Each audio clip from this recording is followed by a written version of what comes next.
Está el pastor Jorge Miranda y su esposa. Bienvenidos. Y para mí es un placer y una honra dejar con ustedes al pastor Jorge, que será el expositor de la palabra. Es un hombre que tiene palabra del cielo para nosotros en esta noche.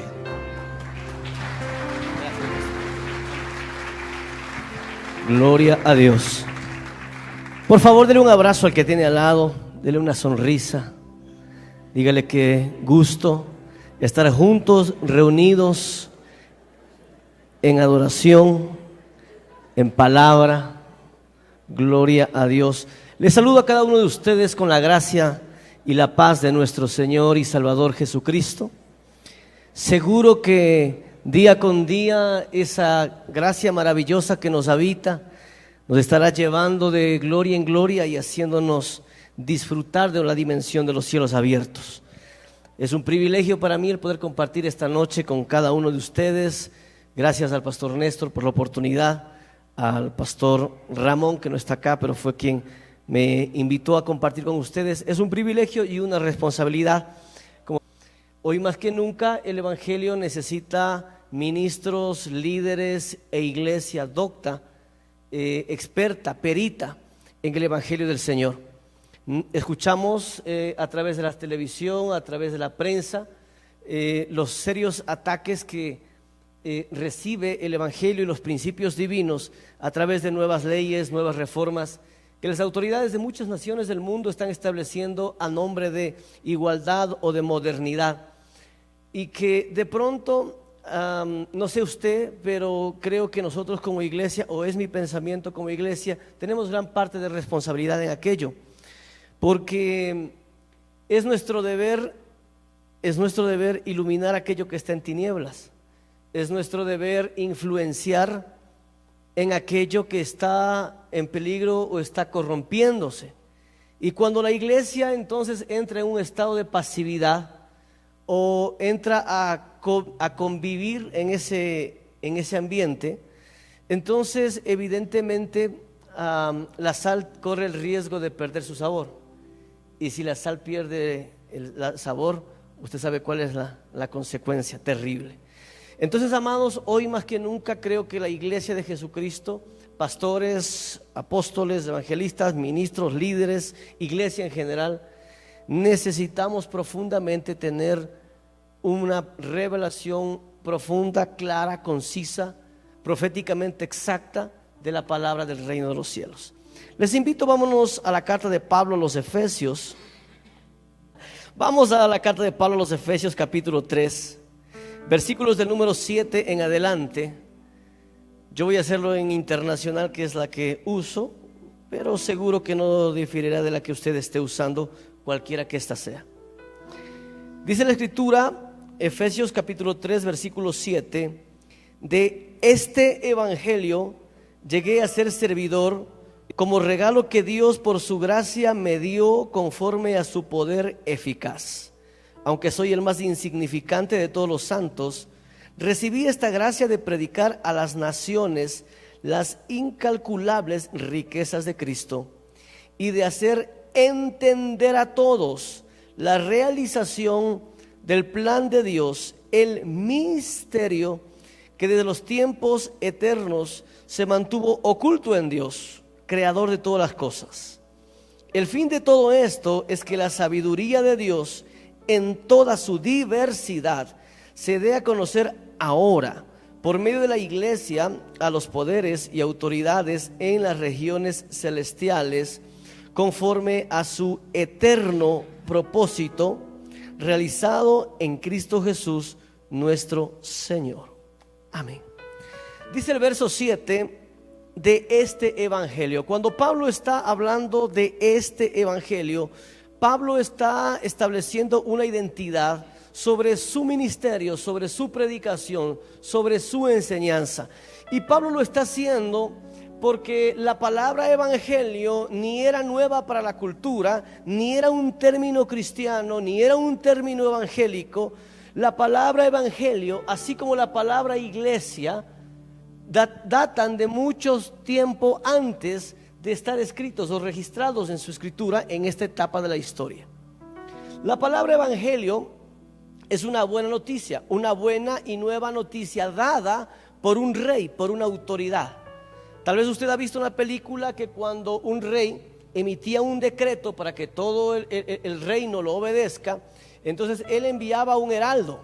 Este heraldo era una persona que iba acompañada de músicos con trompeta, de soldados y guardias, y causaban un impacto en medio de las plazas, en medio de las calles. Al sonar la trompeta, la gente se reunía y el heraldo entonces daba el evangelio. ¿Qué era el evangelio? Esa buena y nueva noticia que el rey había establecido o había decretado para que ese reino lo pusiera por obra. Esto es evangelio. Entonces, cuando Pablo habla de evangelio, cuando Jesús habla de evangelio, cuando los apóstoles hablan de evangelio, había en realidad ya muchos tipos de evangelios y había mucha clase de evangelio.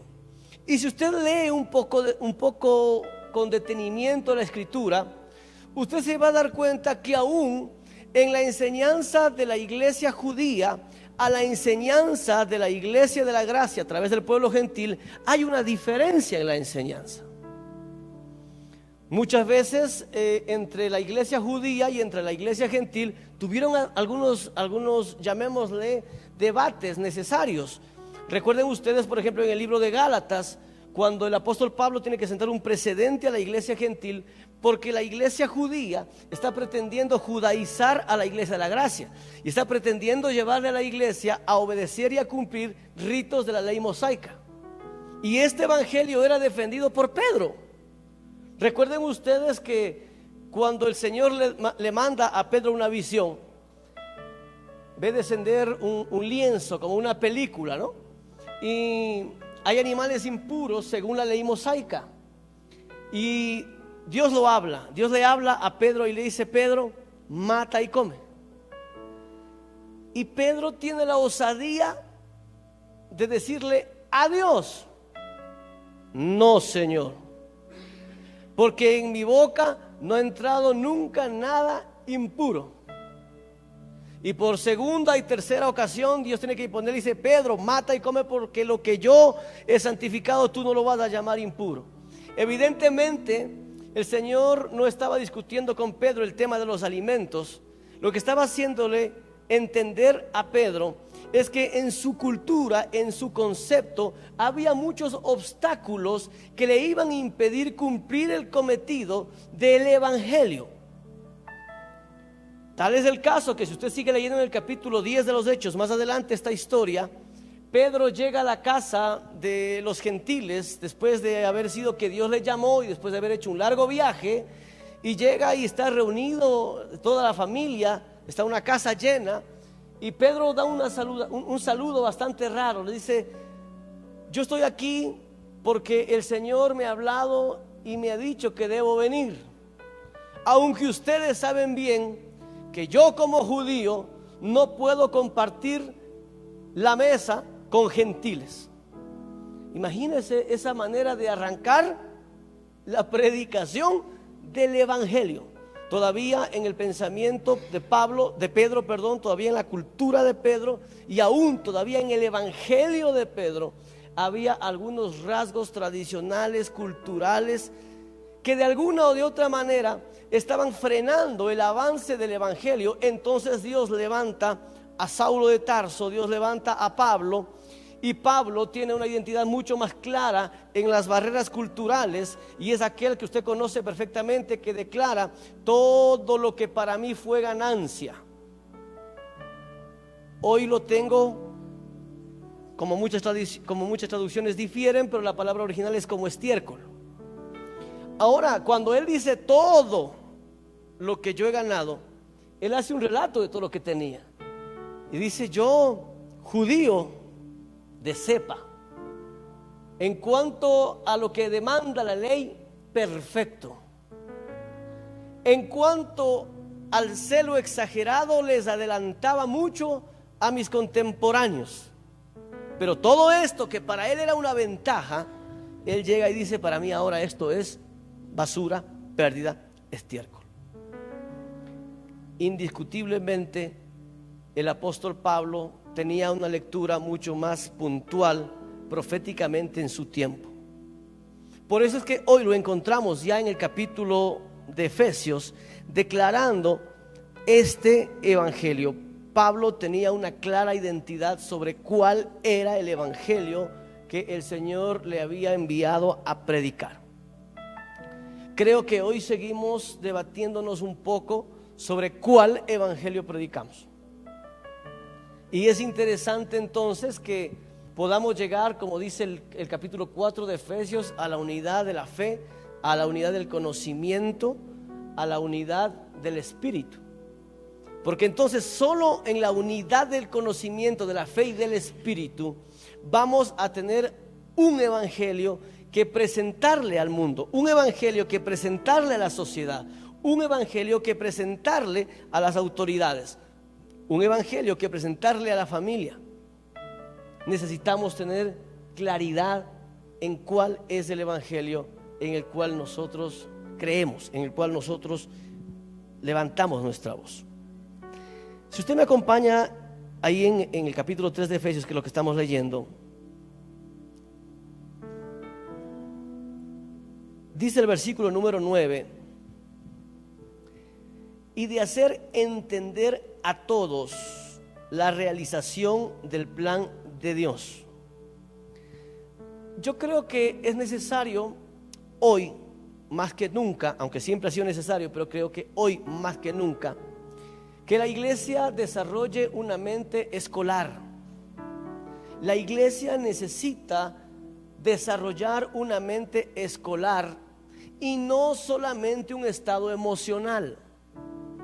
Es interesante adorar a Dios con nuestras emociones, y de hecho para eso nos fueron dadas, porque las emociones son un vehículo que nos permite exteriorizar aquello que por dentro tenemos. Y cuando el Señor ha puesto en nosotros un corazón, este corazón que representa las emociones, son aquellas que deben fluir para poder presentar al Señor una adoración adecuada, una adoración agradable, una adoración íntegra. Pero no podemos quedarnos en el evangelio de las emociones. No podemos quedarnos en el evangelio de las emociones. No podemos quedarnos en el evangelio sensorial. Hace un tiempo atrás estaba yo predicando en un lugar fuera del país.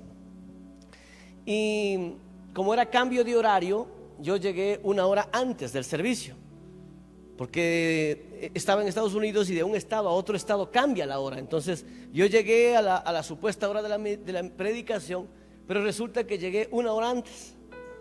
Entonces le dije al pastor que me había invitado, le dije: pastor, yo no voy a regresarme acá, sino que ya voy a quedarme en el salón, si usted me permite estar orando. Me dijo: sí, siga nomás.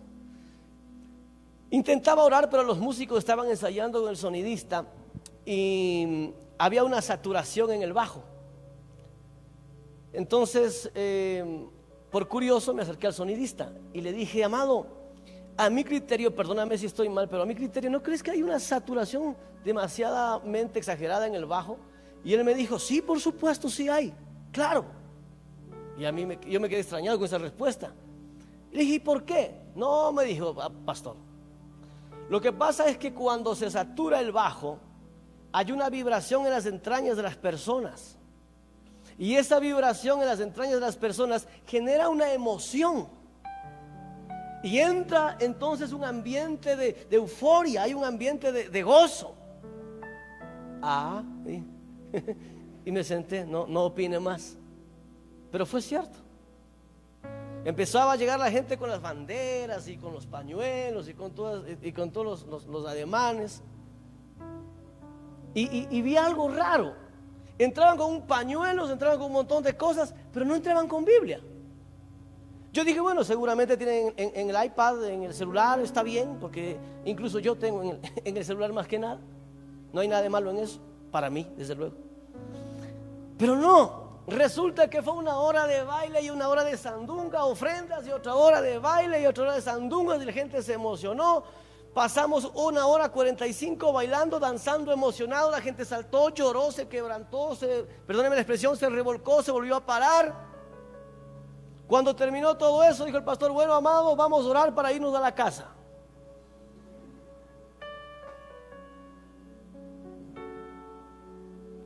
Wow. No hay nada de malo en las emociones. Pero yo me quedé con una gran inquietud esa noche. Cuando esa gente cruzó la puerta del auditorio, porque la iglesia somos nosotros, cuando esa gente cruzó la puerta del auditorio, ¿qué palabra llevó de su mente, de su espíritu a su mente, que le prepare para poder confrontar con las dificultades, con las adversidades, para poder decidir sabiamente, para poder manifestar al Cristo impartido? ¿Qué se lleva a ese pueblo al cruzar esa puerta? Después de 1 hora y media de danza, de alegría y de jolgorio, ¿qué llevó esa gente a su casa? ¿Sabe cuál es el resultado de eso? Entonces la iglesia se torna como una estación de servicio, como una estación de gasolina, que tenemos que estarle emocionando de domingo a domingo, que tenemos que estarle dando ánimos de domingo a domingo. Todos los domingos tenemos que ministrarle, todos los domingos tenemos que orarle, todos los domingos tenemos que animarle, porque llega desanimado. Y cuando se le pregunta por qué, dice: es que lo que me ha tocado vivir esta semana, es que si yo le contara mis dificultades, es que si yo le contara lo que he tenido que pasar. Pero ¿acaso la Escritura no dice que nos sintamos gozosos cuando tenemos diferentes tipos de pruebas? ¿O acaso la Escritura no dice que el Señor nunca nos probará más allá de lo que estamos capaces de resistir? ¿Sabe cuál es el problema? Que no estamos capaces de resistir nada si solamente somos emociones. Porque lo único que nos va a dar capacidad de resistir y de resolver la vida con sabiduría es cuánta escritura tenemos revelada del Espíritu hacia nuestra mente. ¿Está acá? Entonces necesitamos un evangelio docto. Dele gloria a Dios, alábelo. Necesitamos un evangelio docto, necesitamos un evangelio entendido y una iglesia entendida en ese evangelio. Alábele, gócese, emocionese, llore, levante manos. Pero si no se lleva una palabra revelada en su mente de lo que usted tiene en el Espíritu, perdió gran parte de ese servicio. Y los ministros tenemos seria responsabilidad al pararnos acá, porque cuando nosotros nos paramos acá y le impartimos una palabra, esa palabra tiene que iluminar su pensamiento y quitar los velos, porque esto es revelación, quitar velos, y quitar los velos que le impedían ver con claridad la perfecta voluntad de Dios y el propósito perfecto de Dios hecho en Cristo. Si usted esta noche no se lleva una palabra de todo lo que yo le he enseñado o de todo lo que yo he hablado, yo he fracasado como ministro. Porque a mí no me hace ministro el aplauso que usted le hace al Señor, porque es para el Señor. Lo que a mí me hace ministro es poderle impartir una palabra que ilumine su mente de lo que ya hay en su espíritu. Vamos al versículo 9 y dice: de hacer entender a todos la realización del plan de Dios, el misterio que desde los tiempos eternos se mantuvo oculto en Dios, creador de todas las cosas.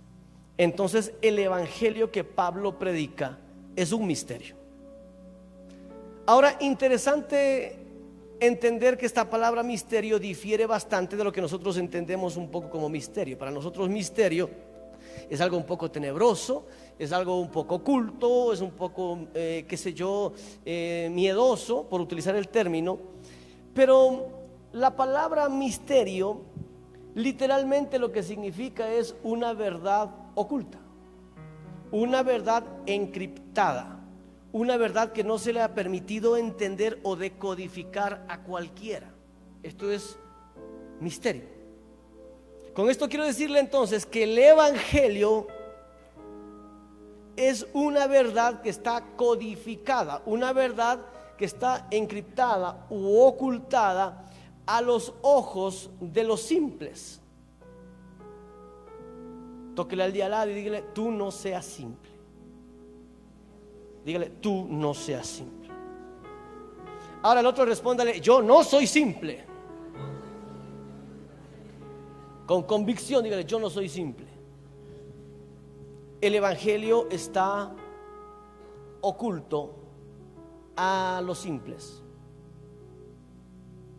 Ahora, cuando yo hablo de evangelio, no estoy hablando de religión evangélica, porque a veces confundimos las dos cosas. Y la religión evangélica es el cumplimiento de ciertos parámetros y normas. Y quien cumple ciertos parámetros y normas está dentro de tal o cual religión, sea esta evangélica, católica o cualquiera que estemos mencionando. Pero el evangelio no es el cumplimiento ni de ritos ni de normas. El evangelio es conocer el misterio de Dios. Quien tiene el evangelio conoce el misterio. Quien no tiene el evangelio puede cumplir un montón de ritos y no entender nada de lo que esté pasando a su alrededor. Yo les hago una pregunta: ¿Israel no amaba a Dios? Lo amaba, y con celo exagerado. Trataban con todas sus fuerzas de ser fieles y llevar al pueblo a la fidelidad. Por supuesto. ¿Acaso no se memorizaban desde niños las leyes del antiguo pacto y las tradiciones orales de los ancianos? ¿No se los metían pero de memoria? ¿Qué hacían todos los Shabbats? Sino declarar públicamente la ley de Moisés y repetirla y enseñarla. Pero ¿sabe qué pasó? Cuando se cumplió el tiempo, dice Marcos capítulo 1 versículo 14, cumplido el tiempo, el Verbo se hizo carne. El Dios en toda su plenitud se encarnó en un hombre, Jesús. Y cuando este hombre, que era la encarnación del Verbo eterno, empezó a ministrar la palabra y empezó a enseñar el evangelio, ¿qué hizo el pueblo de Israel? Lo rechazó, lo llamó blasfemo, lo llamó hereje. ¿Por qué lo llamó blasfemo y por qué lo llamó hereje? Porque Jesús estaba hablando un evangelio que en la mente natural no se podía entender. Los discípulos en el capítulo 24 de Mateo le llevan a Jesús por las calles y le dicen, con un poco de orgullo, ego y vanidad, le dicen: Señor, mira los edificios del templo. Porque para el templo para el judío era el mundo. Todo su mundo giraba alrededor del templo. Y entonces Pedro, en esa tradición judía, le dice: Jesús, mira los edificios del templo. Y Jesús le lanza una bomba ahí y le dice: yo te garantizo que no va a quedar piedra sobre piedra. Y cuando le crucificaron a Jesús, ¿se acuerda usted cuál fue la acusación? ¿Qué le dijeron? Tú dijiste que tú podías destruir ese templo en 3 días y volverlo a levantar. Y eso es una blasfemia, porque a nuestros padres les llevó años levantar ese templo. Y esa fue la causa por la que le crucificaron. Jesús estaba hablando ¿qué? Un misterio. Y aunque los judíos amaban a Dios, obedecían las leyes en toda su fuerza, en todas sus capacidades, trataban de agradar a Dios cumpliendo todos los ritos, normas y ceremonias, cuando recibieron el evangelio no lo pudieron decodificar, no lo pudieron entender. ¿Por qué?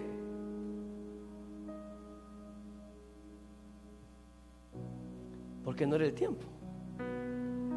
Y porque algo era necesario para que se entienda ese misterio.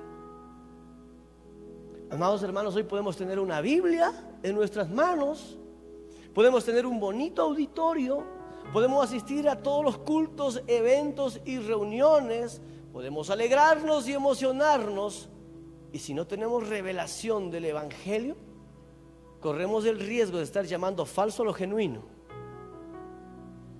Y corremos el riesgo de estar persiguiendo por tradiciones humanas aquello que Dios proféticamente está hablando para el día de hoy. Porque el tiempo está controlado por el Padre y cada cosa sucede en su tiempo. Entonces, como iglesia tenemos que hacernos ya 2 preguntas hasta ahí. La primera: ¿entiendo el misterio del evangelio? Y segundo, ¿estoy en el tiempo profético correcto? Porque a veces estamos desfasados. Hay cosas que Dios nos dio simplemente como una antesala de lo principal. Pero como a veces nosotros no tenemos la visión profunda, nos contentamos con la antesala y no aprovechamos lo que está en el trasfondo. Lo único que nos va a permitir disfrutar del trasfondo y lo único que nos va a permitir estar en el tiempo profético cierto es que entendamos el misterio del Evangelio. ¿Aló? ¿Está acá? Gloria a Dios. Siga leyendo conmigo, por favor. Estoy en el versículo 9. Y de hacer entender. Nuevamente voy a subrayar esta palabra, entender. Y les hablé de una mente escolar. ¿Cuál es la diferencia de una mente escolar a una mente no escolar? La mente escolar está dispuesta, está predeterminada y está apta para aprender. Esa es la mente escolar. ¿Cuál es la mente no escolar? Aquella que le entra por aquí y le sale por allá. Le cuento, hermano, el culto del día viernes estuvo poderoso, estuvo bueno, hermano. Qué gozo, qué alabanza, cómo nos gozamos. Y los hermanos lloraron y cantaron. Y se cayó la hermana Juanita y hermoso estuvo el culto. ¿Y de qué hablaron? No me acuerdo. ¿Y cuál fue el texto que el pastor utilizó? Exactamente no me acuerdo, pero estaba en la Biblia.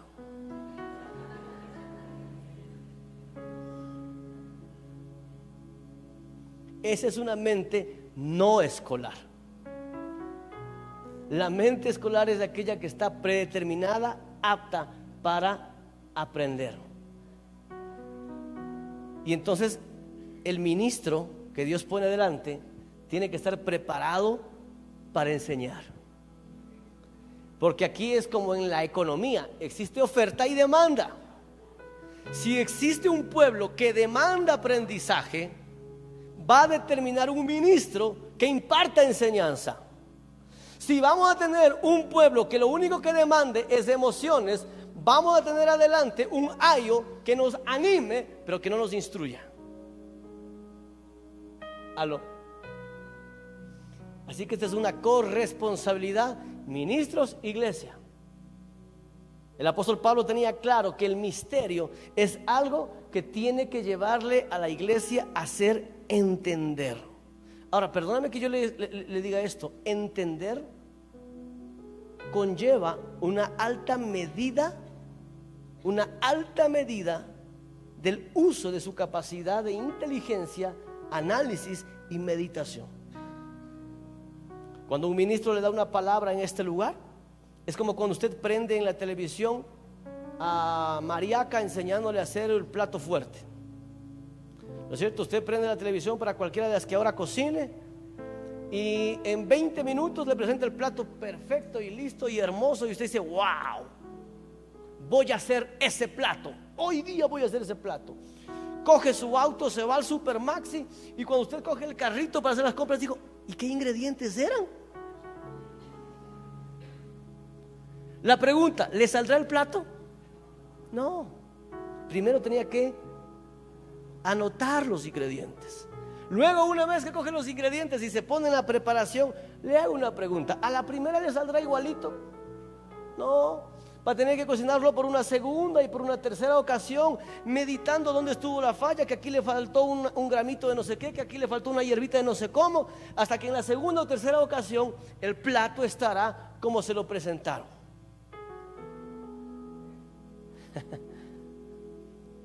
Es bonito cuando a un predicador nos dicen amén. Es bonito, nos emociona, nos alegra. Pero yo me hago una pregunta: ¿cuántos amén serán amén? O sea, en otras palabras, ¿cuántos irán con la enseñanza, irán a la casa, meditarán, orarán, profundizarán, pondrán por obediencia, y cuando les venga la prueba, esa palabra les afirmará, y establecidos en la enseñanza del Cristo podrán salir adelante? Esos son los verdaderos amén. Amén. Entonces, amados hermanos, mente escolar. Lo primero que usted necesita para tener la revelación del Evangelio es tener una mente escolar. Una iglesia que demande enseñanza y ministros que estén exigidos en la enseñanza. ¿Estamos acá, iglesia?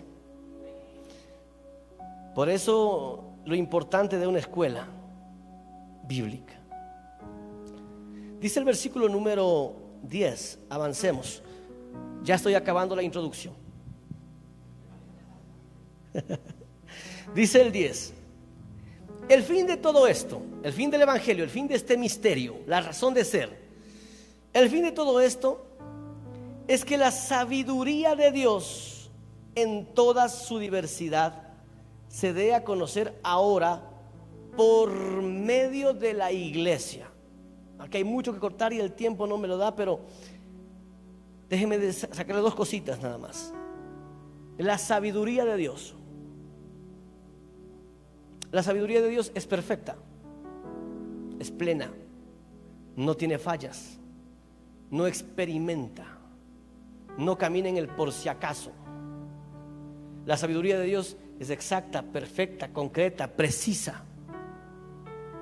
Ahora, mis amados hermanos, dice que el fin del evangelio es que esta sabiduría plena de Dios se dé a conocer en toda su diversidad. Me gusta mucho esta palabra, diversidad. Cuando usted encuentra en la escritura la palabra mundo, normalmente hemos asumido que la palabra mundo es pecado, lo pecaminoso.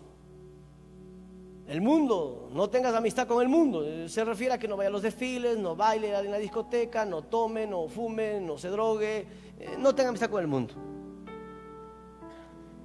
En parte está bien, pero el texto está cortando con una profundidad mucho más que esto.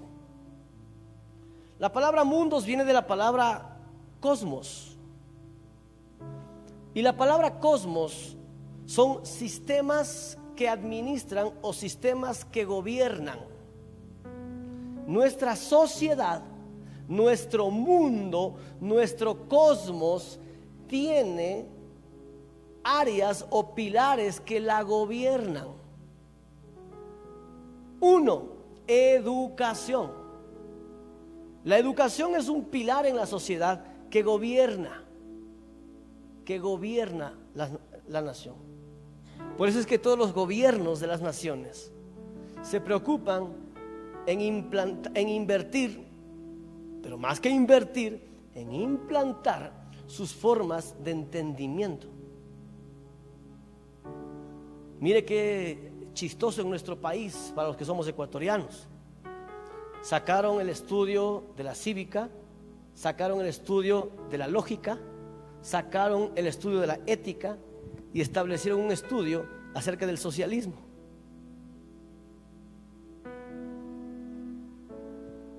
¿Aló? ¿Por qué?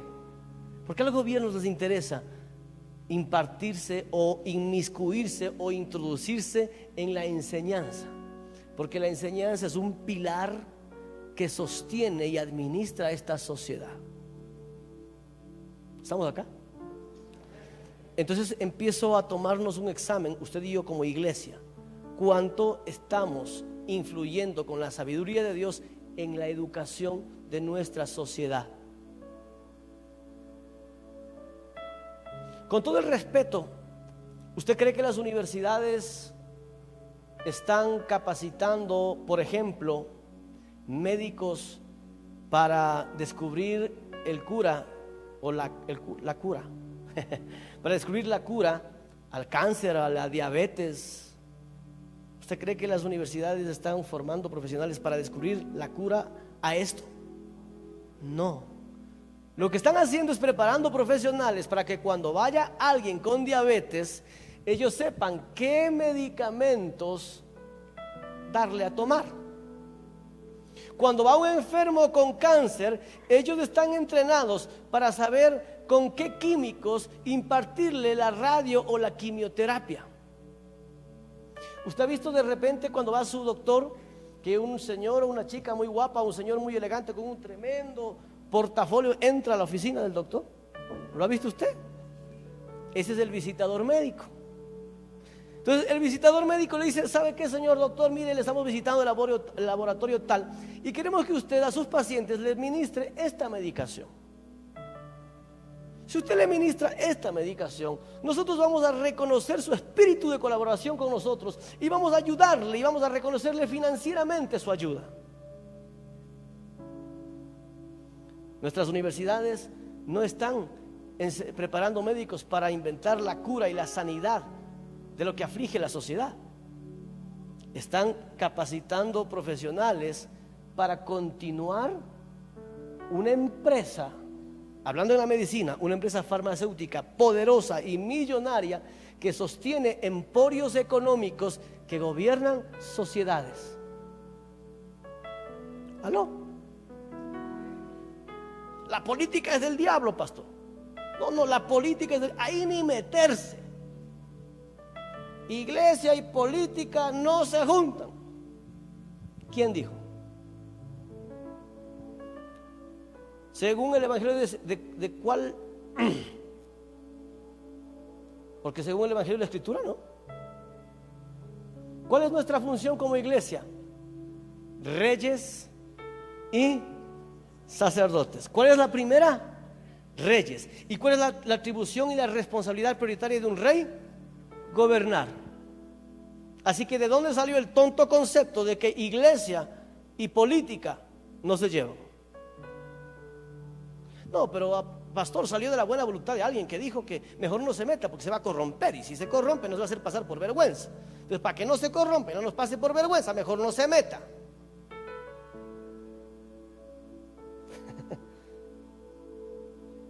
Es que si alguien tiene decodificado el Evangelio del Reino, debe ir a la política, y desde la política tocar las diferentes esferas de la sociedad. Educación. Hace un tiempo yo tuve un round con uno de los directores de uno de los colegios más grandes allá en la ciudad donde yo pastoreo, porque hicieron una marcha en pro de la sexualidad de los jóvenes, y que lo que le hicieron es darles preservativos. Y los muchachos se inflaron los preservativos, salieron en desfile en la ciudad. ¡Ah! Yo me indigné, hermanos. Al siguiente día pedí audiencia con el director de esa escuela y le metí una reprimenda. El hombre tuvo que agachar la cabeza. Pero al fin y al cabo era una opinión. Gracias a que él me la recibió. Porque bien me puede decir, no me moleste, ese es mi colegio, vais. Pero si tendríamos gente con revelación del Evangelio en los diferentes ministerios de cultura y de educación, entonces no sería una sugerencia, sería una orden y sería una forma de hacer política educacional. ¿Entiende?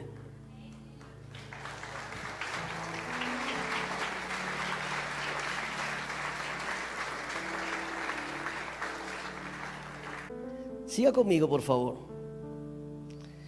Versículo 10. El fin de todo esto es que la sabiduría de Dios en toda su diversidad, y hablé de lo que era la diversidad, le hablé de educación, pero hay mucha, ¿no?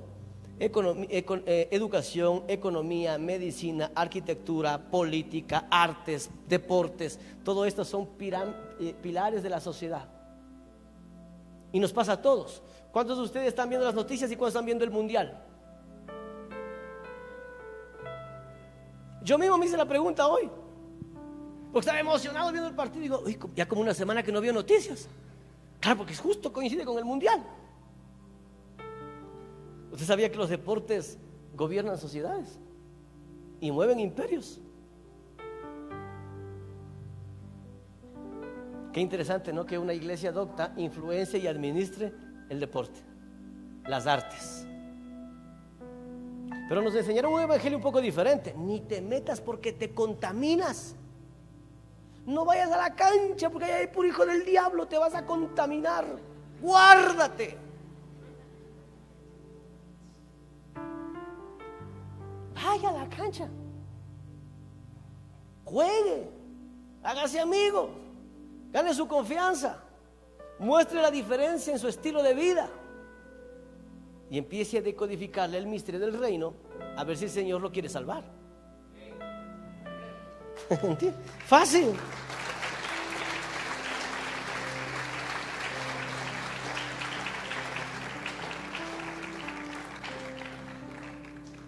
El fin de todo esto, dice el 10, es que la sabiduría de Dios en toda su diversidad se dé a conocer ahora por medio de la iglesia a los poderes y a las autoridades en las regiones celestiales.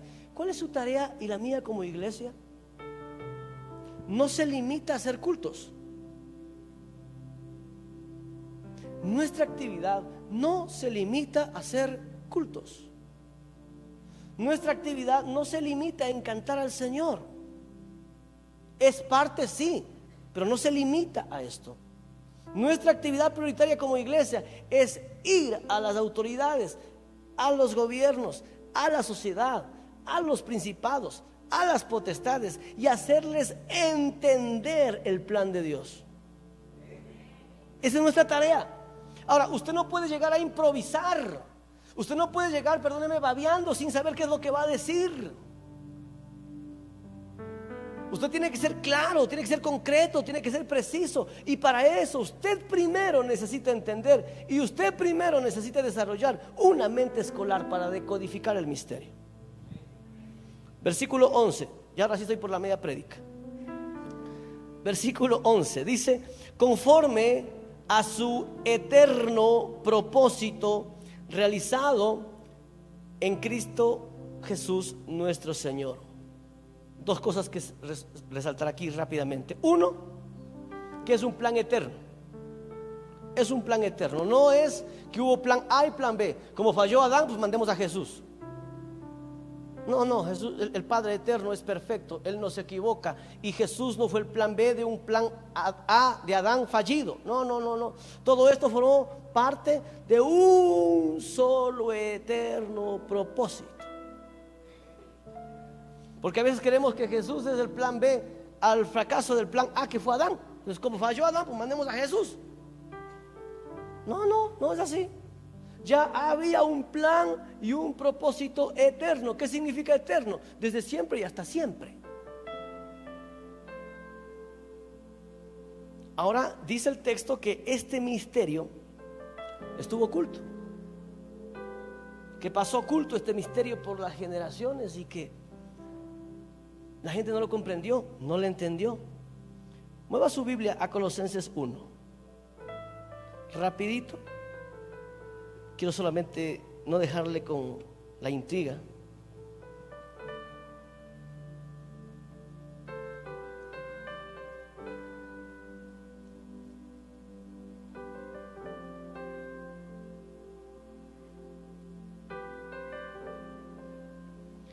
Colosenses capítulo 1, versículo 25. Perdón, 26. Por el tiempo solo vamos a leer el 26. ¿Lo encontró? Colosenses 1:26 dice: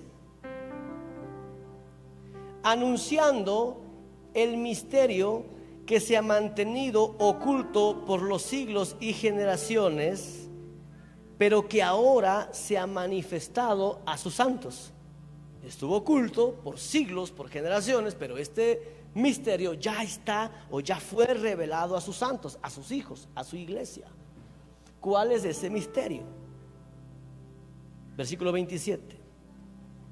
A estos, a la iglesia, Dios se propuso dar a conocer cuál es la gloriosa riqueza de este misterio entre las naciones.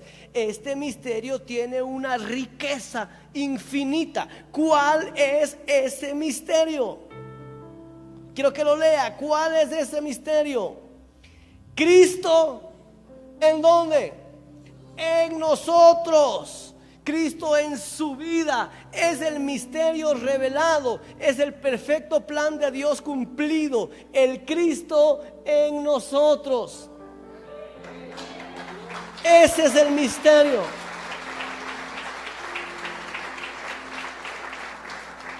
Ese es el misterio. Le hago una pregunta. ¿David amó a Dios? Pero pecó. Moisés amó a Dios, pero pecó. Noé amó a Dios, pero pecó. El profeta de fuego, Elías, era poderoso en Dios, pero pecó y salió corriendo cuando una mujer le amenazó. el gran Sansón ungido por el Espíritu,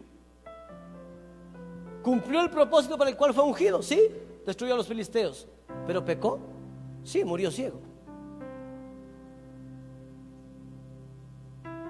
Adán, aquel que recibió de forma directa la comisión y le dijo: te he hecho a mi imagen y te he hecho a mi semejanza para que gobiernes, administres, juzgues la tierra.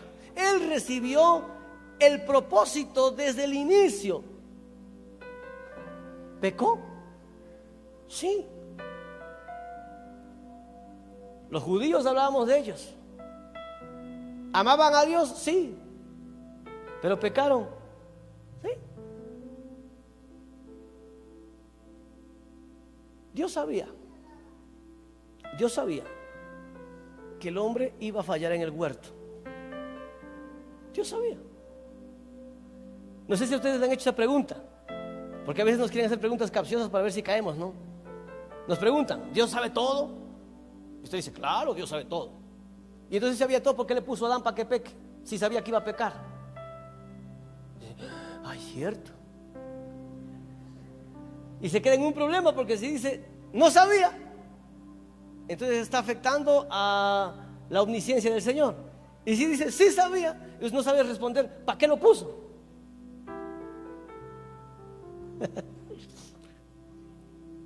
Cuando usted se va al cine a ver el estreno de los Avengers, versión no sé cuánto que ya hay, no sé cuántas,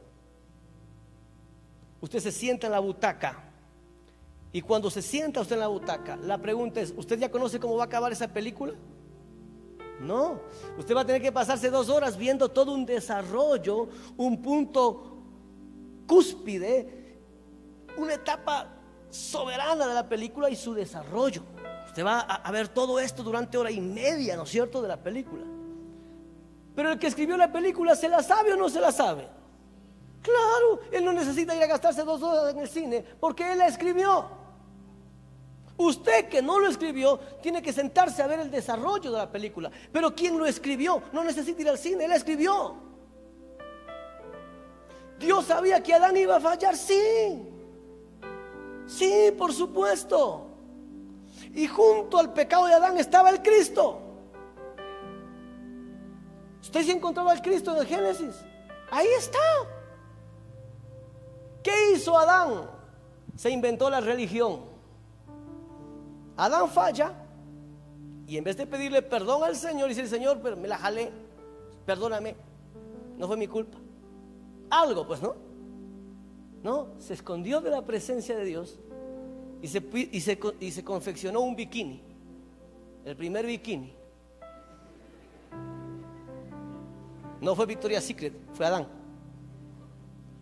Y cuando el padre le pregunta, ¿no?, y le dice: Adán, ¿dónde estás? Sale él con su traje a modelarle al Señor, cubriendo el pecado con formas humanas. Eso es religión. El inventor de la religión fue Adán. Toda religión trata con formas humanas de resolver problemas espirituales. Esto es religión. Y por supuesto que no le resolvió en nada a Adán. Pero ¿qué hizo el Padre? Tuvo que manifestar al Cristo. Y entonces le dijo: no, Señor, no es con religión, sáquese su religión, que eso no sirve. ¿Y qué hizo?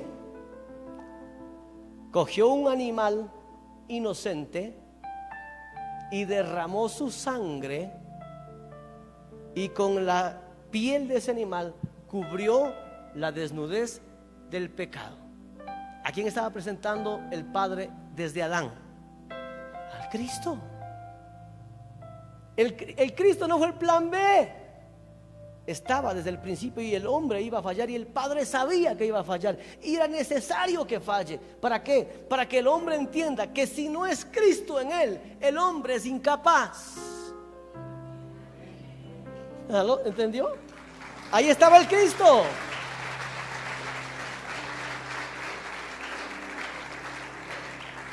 Pero ¿sabe cuál es el problema? Era un Dios atmosférico, era un Dios externo. Por eso pecó Adán, por eso pecó Moisés, Por eso pecó David y todos los demás. ¿Por qué? Porque ellos recibían una unción para desarrollar determinada tarea. Cuando el profeta unge a David, lo unge para ser un rey que libera a la nación de todos sus enemigos, y le unge con este objetivo. ¿Qué hizo David? Precisamente eso, cumplió el trabajo para el cual fue ungido. Pero cuando lo vemos como padre y cuando lo vemos como esposo, fue un fracaso, porque no recibió unción ni para ser buen padre ni para ser buen esposo, sino para ser buen rey. La unción era algo externo, de afuera, que le capacitaba al hombre para cumplir una tarea específica. Entonces, todos los grandes ungidos del Antiguo Testamento cumplieron a cabalidad la razón por la cual fueron ungidos, pero en las demás áreas de su vida fueron un fracaso, y por eso pelearon y por eso pecaron. ¿Está acá conmigo? Entonces, en el transcurso de esta película, desde el Adán hasta el Cristo, aparece un pueblo, aparece una nación, aparece hombres de Dios fieles, perfectos, amorosos a Dios, pero con un Dios externo. Moisés tenía que subir al monte y esperar que baje el Señor, y le cubría la nube, y en la nube entonces hablaba con el Señor, y cuando se iba a la nube, Moisés bajaba y nadie reconocía en él que era el líder del pueblo. ¿Cuál era el problema? Tenía un Dios externo. Por eso entonces el pueblo de Israel tenía que ir a buscar la presencia de Dios. Por eso es que el pueblo de Israel tenía que ir a buscar a Dios. Por eso para ellos era tan importante el templo, porque el templo era el lugar donde habitaba la presencia de Dios. ¿Usted ha visto a los judíos que hoy están llorando en el Muro de los Lamentos? Es la única pared que está parada del templo de Salomón, que fue destruido en el año 70 por el Imperio Romano. Entonces, ¿por qué ellos están llorando? Ellos están llorando en ese templo porque el templo ya no existe, fue destruido, el lugar sagrado fue violentado, y para el judío está llorando para que el Señor les permita volver a construir el templo, porque en su concepto, si no hay templo no hay presencia, y si no hay presencia no hay perdón de pecados. Por eso ellos lloran. Pero usted no tiene que ir a buscar la presencia de Dios en el templo, porque el templo es usted. Usted es el templo. Ese es el misterio, que el misterio es que yo soy el templo,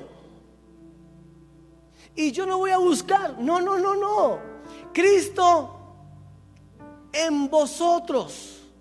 ¿Por qué fue necesario que el Cristo de afuera sea impartido adentro? Porque no somos capaces de agradar a Dios, ni seríamos capaces de cumplir el propósito de Dios con un Dios de ambiente que hay que irlo a buscar. Porque le buscaríamos el domingo en el culto y estaríamos muy bonitos, pero el domingo le dejamos en el templo y el lunes salimos a vivir nuestras vidas a nuestra manera. Y así como fracasó David y así como fracasaron los demás, fracasaríamos también nosotros. Entonces el gran misterio era que el Señor constituyó tu vida en su templo. Y ahora no te reúnes a buscar su presencia, te reúnes a manifestar su presencia. ¿O te olvidaste que Jesús dijo: de tu interior correrán ríos de agua viva? ¿De dónde? De tu interior. Este es el misterio. Ya no tenemos un Dios de ambiente, ya no tenemos un Dios de atmósfera, ya no tenemos un Dios que hay que ir a buscar en un lugar específico. No, el Dios se manifiesta y fluye a través de mí donde quiera que yo vaya. Ese es el misterio. Y cuando nos reunimos y adoramos y clamamos al Señor y honramos y ofrendamos y diezmamos y aprendemos la palabra y estamos juntos, ¿qué es lo que pasa? Ese río de vida fluye, y todo aquello que se junta a ese río, por más que esté muerto, recibe vida. ¿Está entendiendo? Por eso tú invitas a la gente a reunirse contigo. Vamos al salón, al templo, al auditorio, como usted le llame. ¿Por qué? Porque cuando sus hijos se reúnen y adoran y claman, y la palabra fluye. Hay un río de vida que está sanando, hay un río de vida que está transformando, hay un río de vida que está limpiando aquello que está sucio, hay un río de vida que está regenerando aquello que está muerto. El misterio es el Cristo en ti. El Cristo en ti, el resucitado, el glorificado, el ascendido y el impartido. Las 4 etapas del Cristo. Tú tienes un Cristo impartido dentro de ti, y donde tú caminas, la sabiduría de Dios que está en Cristo está en tu vida. ¿Está acá conmigo? ¿Está entendiendo el misterio?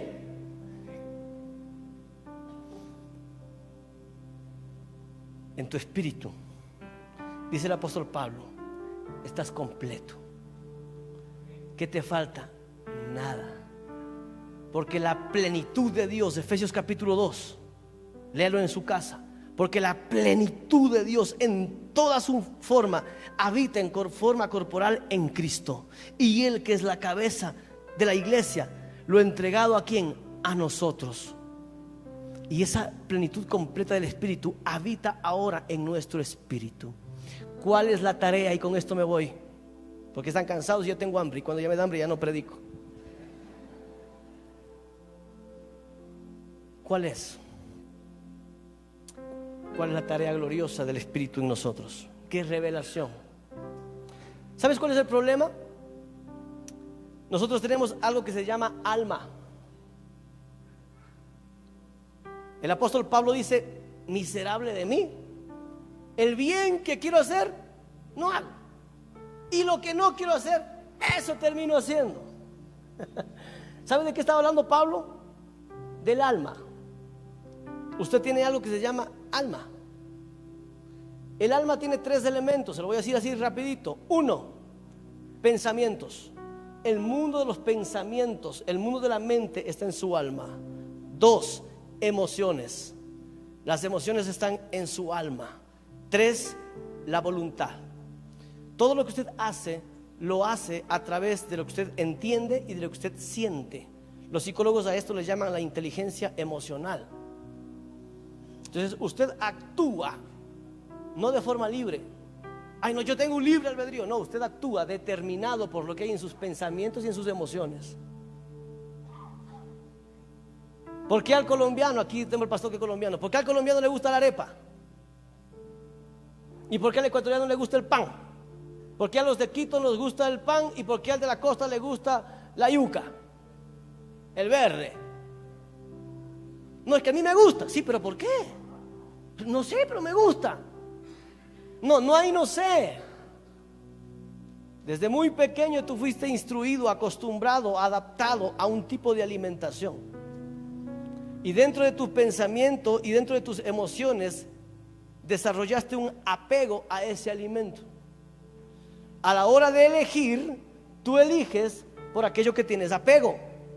¿Por qué? Porque eso es lo que tú piensas, consciente o inconscientemente, y lo que a ti te agrada, lo que tú sientes. Ese es tu alma. ¿Aló? Cuando alguien habla mal de ti, ¿qué pasa?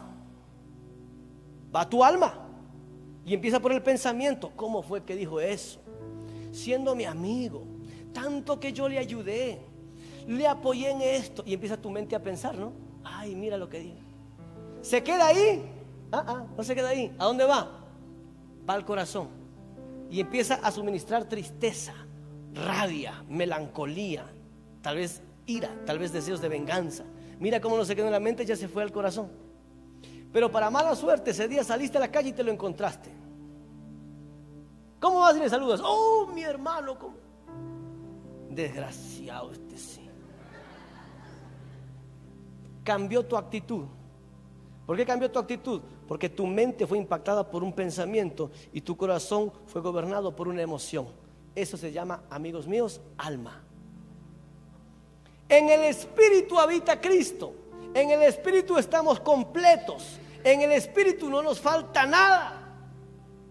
Pero el problema es que en nuestra alma tenemos un serio enemigo. Un serio enemigo. ¿De qué te sirve ir a la iglesia? Cantar canciones, alegrarte, y a la hora de decidir por lo que crees y por lo que sientes. ¿Dónde está el Cristo en ti? Porque si el Cristo está en ti, no decides ni por lo que crees ni por lo que sientes, sino por los principios divinos que están encriptados en tu espíritu. ¿Está entendiendo? ¿Qué es revelación? Con esto me voy. La revelación es que tu mente entienda lo que ya en el espíritu te fue depositado. Toda la sabiduría de Dios está en Cristo, y Cristo habita en ti, en tu espíritu. Estás unido con Él en Cristo. Dice Pablo: mi vida está escondida con Cristo en Dios. Tú estás en Cristo. El que está en Cristo es nueva criatura. Todo lo puedo en Cristo que me fortalece. Tú no vas a encontrar a ningún apóstol declarando ninguna cosa que no sea en Cristo, porque el Cristo te habita en el espíritu. Pero hay un problema: tú tienes un alma, y esa alma quiere gobernarse sola por lo que siente y por lo que cree pensar o logra entender. ¿Qué necesitamos? Que este Cristo que está depositado aquí como un misterio se empiece a decodificar por la presencia del Espíritu en tu mente, y tu mente empiece a ser iluminada por el Cristo que te habita. Entonces, cuando llega la hora de decidir, cuando llega la hora de administrar, cuando llega la hora de comportarte, cuando llega la hora de resolver un problema, no lo haces por un mundo externo, sino que lo haces por un mundo interno. Y el Cristo que te habita empieza a determinar qué decir, qué no decir, qué hacer, qué no hacer, qué es lo correcto, qué es lo justo. ¿Estás entendiendo? Y entonces tu mente está siendo iluminada por la escritura que está en tu espíritu, porque la palabra, aquí le voy a soltar algo, espero que me entiendan y no se resientan. ¿Suelto o no suelto? Suelto, pastor. Después usted le acaba de explicar si no lo entiende. ¿Qué es esto? No es la palabra de Dios. Esto es la Biblia, la escritura, las sagradas escrituras. La palabra es Cristo. Juan capítulo 1: y en el principio era Dios, y el verbo estaba con Dios, y el verbo era Dios, la palabra. Y la palabra se hizo carne. Pero ¿cuál es el misterio?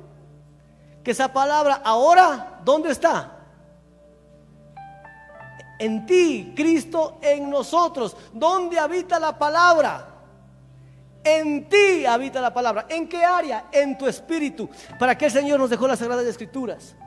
Para que a través de las Sagradas Escrituras nuestra mente se ilumine de aquello que ya fue depositado. ¿En dónde? En el espíritu.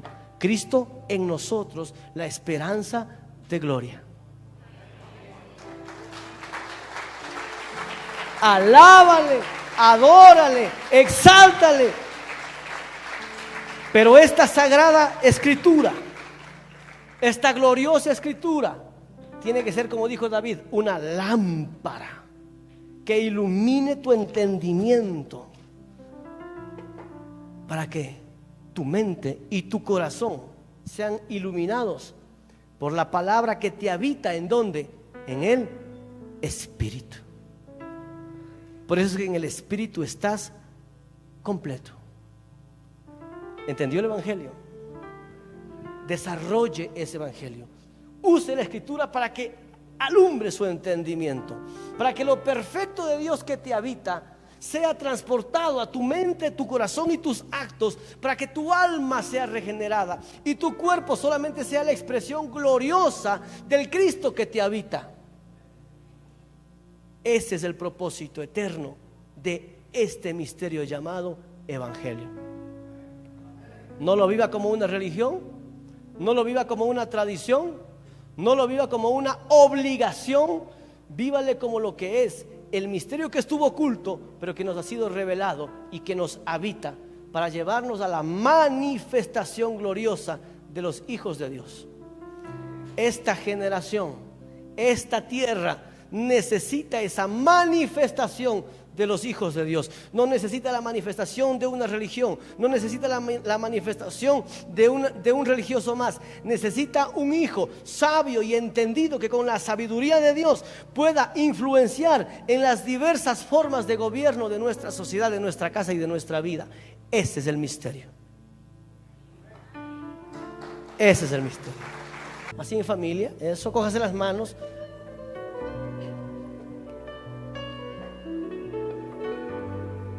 Venga más acá adelante, no importa si tumba el escenario. Venga más acá, venga más acá. Júntese en un grupo. No quiero que me miren a mí, quiero que se miren entre ustedes, como núcleo familiar, como casa, como familia. Mírense entre ustedes. Quiero que ustedes como familia asuman la responsabilidad de buscar revelación del Evangelio. Como familia, mírense entre ustedes. No necesitan mirarme a mí.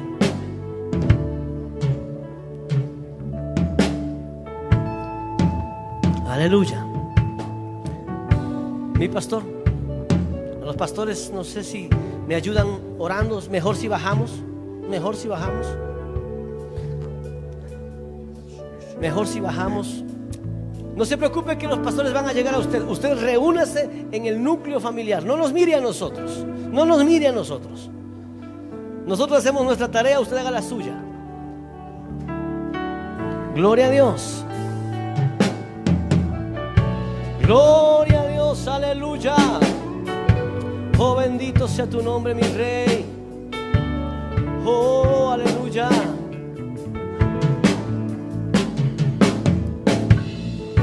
Adore al Rey por un instante, dígale: Padre, te adoramos.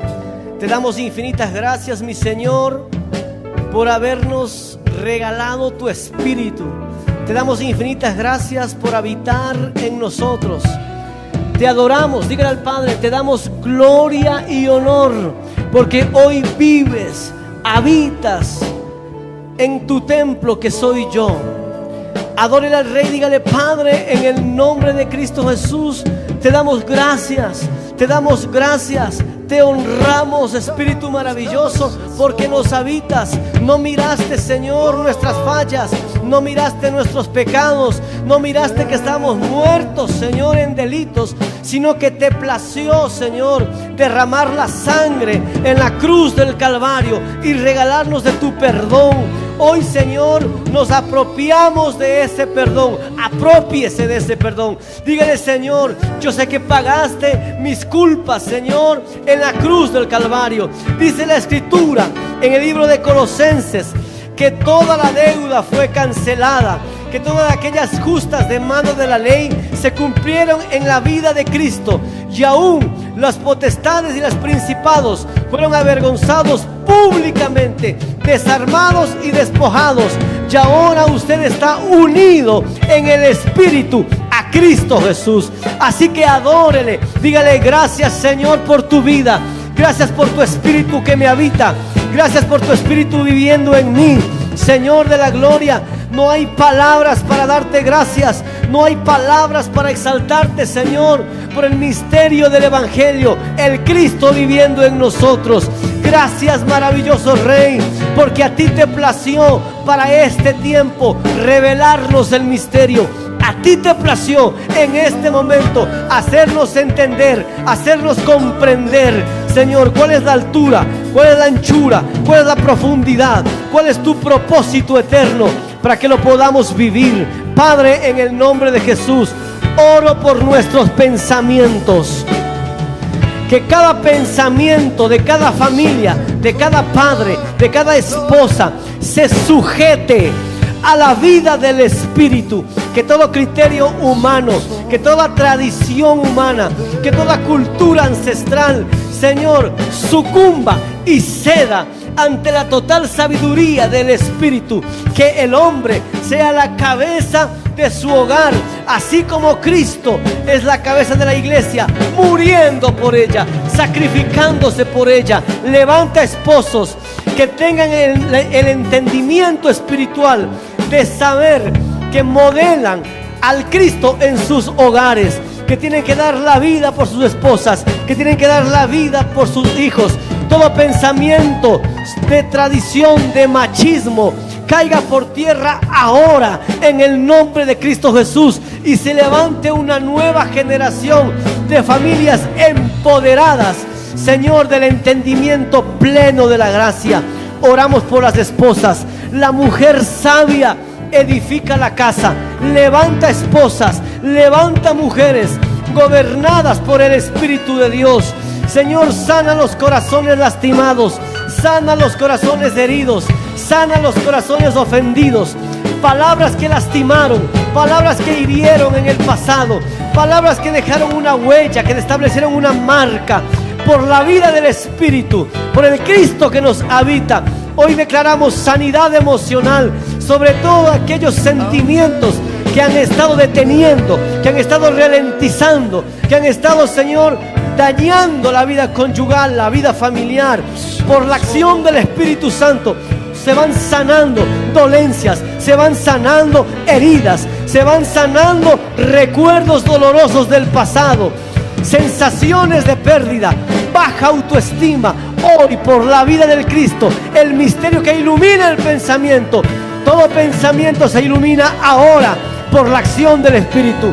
Todo corazón, Señor, se sana ahora por la acción del Espíritu Santo. Declaramos temporada nueva sobre cada familia, restauración, sanidad, libertad, avivamiento en el nombre de Jesús. Señor, sana, sana, sana. Padre, transforma los pensamientos. Señor, todo aquello, todo argumento, todo orgullo, toda vanidad que no se sujeta a la vida del Espíritu, ahora en el nombre de Jesús, por el glorioso Espíritu, Señor, los llevamos cautivo a la palabra del reino, los llevamos cautivo a la palabra de gloria. Señor, levanta gente con una mentalidad espiritual, Señor, no por tradiciones, no por costumbres, no por hábito, no por tradición, una mente escolar, espiritual, que tiene los principios del Cristo, que tiene los principios grabadas en su mente. El profeta dijo: en aquellos días yo escribiré mi ley en sus mentes y la grabaré en su corazón. Les daré un espíritu nuevo y les cambiaré el corazón de piedra por un corazón de carne. Haré un nuevo pacto. El tiempo es este, el momento es este, el nuevo pacto es aquí, hoy, ahora. Señor maravilloso, fluye como ese río de vida desde adentro, desde el Cristo que les habita, fluye desde su interior, Señor maravilloso, trayendo sanidad, trayendo revelación, trayendo entendimiento, trayendo sabiduría, trayendo comprensión. Señor maravilloso, cambia esta generación, cambia esta generación, transforma esta generación. Llévale, Señor, a una temporada gloriosa, Señor, que puedan comprender su tiempo profético. Aleluya. Por último, Señor, te pido, Señor, oro por cada uno de mis hermanos, para que el espíritu de sabiduría y de revelación que los habita pueda traer iluminación al mundo del pensamiento y a la vida de las emociones. Que a partir de hoy, al cruzar por esa puerta, cuando llega la hora de decidir, cuando llega la hora de actuar, cuando llega la hora de tener un posicionamiento y una identidad, no lo hagan, Señor, en culturas humanas, no lo hagan en tradiciones humanas, no lo hagan por culturas heredadas. Que a partir de este momento, Señor, su mente sea empoderada de la vida del Cristo de gloria, y que cuando ellos accionen su voluntad para determinar acciones, cuando su voluntad se ejecute para tomar determinaciones, cuando venga el momento de las dificultades, cuando venga el momento de las pruebas, Cuando venga el momento, Señor, de la bonanza, cuando venga el momento de la prosperidad, cuando venga el momento, Señor, de todo aquello que está determinado y se va a cumplir por acción de la palabra, ellos sean sabios administradores, que lo administren con sabiduría, que lo administren con entendimiento, que lo administren con autoridad, que lo administren con poder. Que las familias de esta casa ministerial, Señor, empoderadas por el Cristo de gloria que los habita, pueda llevarles a vivir, a disfrutar, a saborear el misterio revelado, el Cristo en cada uno de ellos. Y cuando la sociedad nos mire y cuando la gente nos vea, puedan mirar en la vida de cada uno de ellos la vida del reino y la revelación del Cristo de gloria. Aleluya. Al estar unidos hoy, queremos darte lo mejor.